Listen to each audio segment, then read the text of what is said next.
কাদের জন্য কোরবানি করা ওয়াজিব এবং কাদের ক্ষেত্রে কোরবানি না দিলে গুনাহ হবে না। অনেক ফুকাহা কেরামের মতে কোরবানি এটা সুন্নাতে মুআক্কাদা, ওয়াজিব না, যদিও ওয়াজিবের কাছাকাছি সুন্নাতে মুআক্কাদাটা। আর অনেক ফুকাহা কেরাম যেন ফুকাহা হানাফি মাযহাব অনুযায়ী আপনার কোরবানি করাটা ওয়াজিব সামর্থ্যবানদের জন্য। সামর্থ্যবান কারা?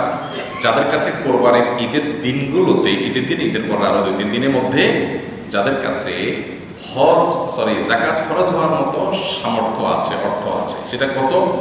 সেটা হলো 595 গ্রাম রূপা বা 52.5 তোলা রূপা বলতে পারেন। এটার মূল্য, এটার যে দাম, সেটা কত হয় বর্তমানে বাজারে কত আমি জানি না, হয়তো 40-50 হাজার বা কম বেশি হবে, প্লাস মাইনাস হবে।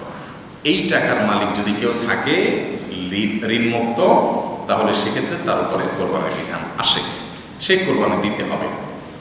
আর যদি এরকম টাকা না থাকে তাহলে সেক্ষেত্রে সে কোরবানি দিলে সব পাবে, না দিলে কোনো গুনাহ তার নাই।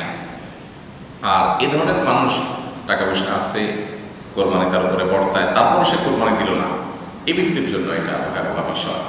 নবী করিম সাল্লাল্লাহু আলাইহি ওয়াসাল্লাম কোরবানির বিষয়ে যে হাদিসগুলো বলেছেন সেগুলো দিকে তাকালে বোঝা যায় এটা খুব গুরুত্বপূর্ণ একটা ইবাদত।